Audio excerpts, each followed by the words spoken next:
ವಿಜಯಪುರ ಜಿಲ್ಲೆಯಲ್ಲಿ ನಿರಂತರವಾಗಿ ಸುರಿತಿರುವ ಧಾರಾಕಾರ ಮಳೆಯಿಂದ ಸಾಕಷ್ಟು ರೀತಿಯಲ್ಲಿ ಅವಾಂತರವಾಗಿದೆ.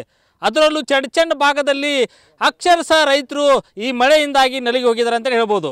ಪ್ರಮುಖವಾಗಿ ನಾನು ಈ ಸದ್ಯ ಚಡ್ಚಂಡ್ ತಾಲೂಕಿನ ದೇವರನಿಂಬರಗಿ ಗ್ರಾಮದ ಹೊರವಲಯದಲ್ಲಿದ್ದೀನಿ. ಇಲ್ಲಿ ಜಮೀನುಗಳಲ್ಲಿ ಸಂಪೂರ್ಣವಾಗಿ ಏನು ಬೆಳೆ ಎಲ್ಲವೂ ನೀರಲ್ಲಿ ನಿಂತಿವೆ. ನೀವು ದೃಶ್ಯದಲ್ಲಿ ಗಮನಿಸಬಹುದು. ಇದು ಹತ್ತಿಯನ್ನು ಬೆಳೆಯಲಾಗಿದೆ.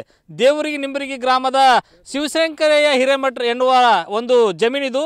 ಸುಮಾರು 2.5 ಎಕರೆಯಲ್ಲಿ ಹತ್ತಿಯನ್ನು ಬೆಳೆಯಲಾಗಿದೆ. ಹತ್ತಿ ಸಂಪೂರ್ಣವಾಗಿ ನೀರಲ್ಲೇ ನಿಂತಿರುವಂಥದ್ದು. ನೀವು ಅದೇ ಥರ ಈಗ ಇದು ಏನು ಇಲ್ಲಿ ಈ ಭಾಗದಲ್ಲಿ ಏನೋ ಜಮೀನುಗಳಿವೆ, ಜಮೀನು ಸಂಪೂರ್ಣವಾಗಿ ಜಲಾವೃತವಾಗಿ ನಿರಂತರವಾಗಿ ಈಗಲೂ ಸಹ ಮಳೆ ಆಗಿದೆ. ನಿನ್ನೆ ತಡರಾತ್ರಿಯಲ್ಲೂ ಅತಿ ಹೆಚ್ಚು ಧಾರಾಕಾರ ಮಳೆ ಸುರಿದಿದೆ. ಜೊತೆಗೆ ಇದು ದಾಖಲೆಯ ಮಳೆ ಅಂತಲೇ ಹೇಳ್ಬೋದು.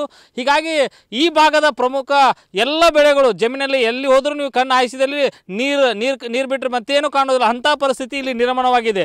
ಹತ್ತಿಯನ್ನು ಬೆಳೆದು ಇನ್ನೇನು ನೋಡಿ ಈಗಾಗಲೇ ಹೂವು ಬಿಟ್ಟಿದೆ, ಕಾಯಾಗುವಂಥ ಹಂತದಲ್ಲಿತ್ತು. ಸಾಕಷ್ಟು ಲಕ್ಷಾಂತರ ರೂಪಾಯಿಯಲ್ಲಿ ರೈತರು ಒಂದು ಖರ್ಚು ಮಾಡಿ ಈ ಒಂದು ಬೆಳೆಯನ್ನು ಬೆಳೆದಿದ್ದಾರೆ. ಆದರೆ ನಿರಂತರವಾಗಿ ಈ ಒಂದು ಮಳೆ ಸುರಿತಿರೋ ಹಿನ್ನೆಲೆಯಲ್ಲಿ ಸಾಕಷ್ಟು ರೀತಿಯಲ್ಲಿ ಹಾನಿಯಾಗಿದೆ.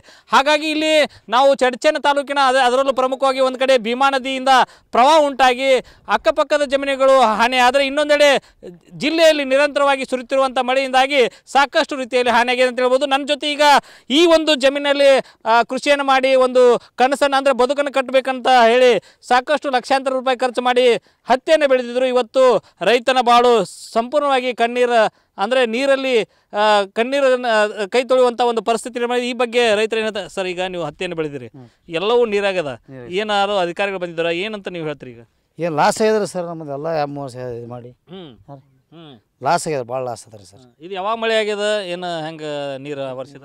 15 ದಿವಸ ಆಯ್ತು ರೀ ಮಳೆ ಪರ್ಯಂತ ಆಯ್ತು. ಡೈಲಿ ಅದ್ರಿ ಮಳೆ 15 ದಿವಸ ಆಯ್ತು ರೀ. ಎಷ್ಟು ಖರ್ಚು ಮಾಡಿದ್ರಿ? ರೈತರು 1 ಲಕ್ಷ ರೂಪಾಯಿ ಖರ್ಚು ಮಾಡಿರಿ ಸರ್.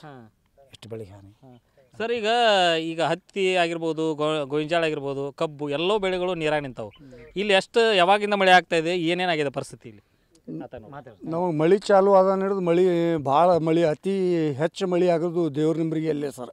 ದೇವ್ರನಿಂಬರಿಗೆಯಲ್ಲಿ ಮಳೆ ಅಂದ್ರೆ ಇದೇ ಏರಿಯಾದಾಗೆ ಹೆಚ್ಚು ಮಳೆ ಆಗ್ಲಿಕತ್ತದ ರೀ. ಎಲ್ಲ ಜಮೀನ್ದೊಳಗೆ ರೀ ಹತ್ತಿ ಬೆಳೆ, ತೊಗರಿ ಬೆಳೆ, ಮೆಕ್ಕೆಜೋಳ ಇವು ನಮ್ಮ ಬೆಳೆಯುವೇ ಅವೇ ಬೆಳಿತೇವ್ರಿ ಹೆಚ್ಚ. ಆದರೂ ಸಿಕ್ಕಾಪಟ್ಟಿ ನೀರು ನಿಂತು ನಮಗೆಲ್ಲ ರೋಡ್ ಬದಿ ನೀವು ಎಲ್ಲಿ ನೋಡ್ತೀರಿ ಅಲ್ಲಿ ನೀರು ಸರ. ಇವಾಗ ಎಲ್ಲ ಹೊಲಗೊಳ್ದಾಗ ನೀರು ಸರ. ಯಾರು ಹೇಳೋರು ಇಲ್ರಿ, ಕೇಳೋರು ಇಲ್ರಿ. ನಮಗಂತ್ರ ಏನು ಪರಿಹಾರದು ಆಶೆ ಇಲ್ರಿ, ಏನೂ ಆಶೆನೂ ಮಾಡಪ್ಲಿ ಇಲ್ಲಾರ್ದಂಗೆ ಆಕೂತ ಯಾರು ಬಂದು ನೋಡೋರು ಇಲ್ರಿ ನಮಗೆ. ನಾವು ಕಟಕದೊಂಡ ಸಾಹೇಬ್ರಿಗೆ, MB ಪಾಟೀಲ್ ಸಾಹೇಬ್ರಿಗೆ, ಮಾನ್ಯ DC ಸಾಹೇಬ್ರಿಗೆ, ಮಾನ್ಯ ತಹಶೀಲ್ದಾರ್ ಸಾಹೇಬ್ರಿಗೆ ಬರ್ರಿ ನೋಡ್ರಿ ಅತ್ತನ ಎಲ್ಲೋ ಒಂದು ಹಳ್ಳದ ದಂಡಿದು ನೋಡಿ ಹೋಗ್ಬಿಟ್ಟಾರ ಸರ್. ಅದ್ರ ಮ್ಯಾಲೆ ನಮಗೆ ಏನೂ ಬಂದು ನೋಡಲಾಗ್ಯಾರ್ರಿ, ಕೇಳಲಾಗ್ಯಾರ್ರಿ. ರೈತರಿಗೆ ಗೋಳಂತ್ರ ಅಧೋಗತಿ ಆಗ್ಯದ್ರಿ. ಸೋರ್ಲು ಎಲ್ಲ ಮನೆಗಳು ಸಹಿತ ಹನಿ ಹಾಕಿ ಮನ್ಯಾಗ ಸಹಿತ ಅಡಿಗೆ ವಸ್ತಿ ಮನ್ಯಾಗ ಸಹಿತ ಇರಪ್ಲೆ ಪರಿಸ್ಥಿತಿ ಇಲ್ಲ ರೈತರದ್ರಿ. ನೋಡ್ರಿ ನೀವು ಸುಳ್ಳು ಹೇಳ್ಕತ್ತಾರ. ಎಲ್ಲ ಕಡೆ ಹಳ್ಳದ ಬದಿ ಜಮೀನುಗಳು ಅದಾವೆ ಸರ್. ರೋಡ್ ಅದ, ರೋಡ್ ಮಗ್ಗಲ್ಕಿನ ಜಮೀನು ನೋಡ್ರಿ. ಹಳ್ಳದ ಬದಿ ಎಲ್ಲ ಆ ಕಡೆ ಹಳ್ಳ ಬರ್ತದ್ರಿ, ಈ ಕಡೆ ಇದು ಬಂದು ಎಲ್ಲ ಕೊಚ್ಕೊಂಡು ಹೋಗಿ ನಮ್ಮ ಬೆಳೆ ಎಲ್ಲ ನಾಶ ಆಗಿ ಎಲ್ಲ ಒಣಗಿ ಹೋಗ್ಲಿಕತ್ತದ. ಈಗ ಈ ರೀತಿ ಯಾವಾಗಾರ ಆಗಿತ್ತ ಮಳೆ? ಎಂದು ನಾ ಹುಟ್ಟದ ಹಿಡಿದೆ ನೋಡಿಲ್ಲ ಸಾವ್ರ. ಇದು ನಾ ಹುಟ್ಟದ ನನಗೆ 49 ವಯಸ್ಸಾದ್ರಿ. ಇಂಥ ಮಳಿನೂ ನೋಡಿಲ್ರಿ. ಈ ನಮ್ಮನ್ನು ಬಾಯಿಗಳು ತುಂಬ್ಯಾವ್ರ ಸಾವ್ರ. ಅದು ಮ್ಯಾಲೆ ಬಂದ್ಬಿಟ್ಟವ್ರಿ ಬಾಯಿಗಳು ಬೋರ್ಗೋಳ್ರಿ.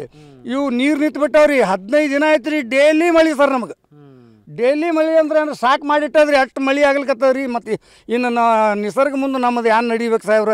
ನಾವಂತೂ ಸುಮ್ಮಿನ ರೈತರು ಎಲ್ಲ ಕೈ ಹಿಡಿದು ಕೂತು ಬಿಟ್ಟಿದ್ದೇವ್ರಿ ಸಾವ್ರ. ಅದಕ್ಕೆ ನೀವು ಏನಾರು ಮಾಡಿ ಸರ್ಕಾರದಿಂದ ನಮಗೆ ಪ್ರತಿ ಎಕರೆಗೆ 50,000 ರೂಪಾಯಿ ರೈತರಿಗೆ ಕೊಟ್ರಿ ಅಂದ್ರೆ, ನೀವು ರೈತರಿಗೆ ನೀವು ಅನುಕೂಲ ಮಾಡಿದ್ರಿ ಅಂದ್ರೆ ಚಲೋ ಆಗ್ತದೆ ರೀ. 6,000 7,000ದಾಗ ಏನು ಆಗ್ತದೆ ಸಾವ್ರ. ನೀವು 6-7 ಸಾವಿರ ರೂಪಾಯಿ ಪರಿಹಾರ ಹಾಕ್ತೀರಿ. ನಮಗದು ನಾವು ಹಾಕೋದು ಬೀಜದ್ದು ಕಿಮ್ಮತ್ ಆಗಲ್ಲ ಸಾವ್ರ. ನಮ್ಮ ಬೆಳೆನೇ ಲಾಸ್ ಆಗ್ಯದ್ರಿ. ನಮ್ಮ ರೈತರದ್ದು ನೋಡಿ ಎಲ್ಲರೂ ಕೈ ಮುಗಿದು ಕೇಳ್ಕೊತೀವ್ರಿ ಸಾವ್ರ. ಎಲ್ಲರೂ ಮಿನಿಸ್ಟ್ರ್ ಸಾಹೇಬ್ರು ಹಿಡ್ಕೊಂಡು ಎಲ್ಲರಿಗೆ CM ಸಿದ್ದರಾಮಯ್ಯನೂ ನಾ ಬೇಡ್ಕೋತೀನೋ, ನೀವು ರೈತರ ಬದಲಾಗಿ ಮುತುವರ್ಜಿ ವಹಿಸಿ ನಮಗೆ ರೈತರಿಗೆ ಅನುಕೂಲ ಮಾಡಿಕೊಡ್ರಿ ಅಂತೇಳಿ ನನ್ನೊಂದು 2 ಮಾತು ಮುಗಿಸ್ತೀನಿ. ಇದಿಷ್ಟು ಏನಂದರೆ, ಈಗ ಚಡ್ಚನ ಭಾಗದಲ್ಲಿ ನಿರಂತರವಾಗಿ ಕಳೆದ 15 ದಿನಗಳಿಂದ ಮಳೆ ಆಗ್ತಾ ಇದೆ.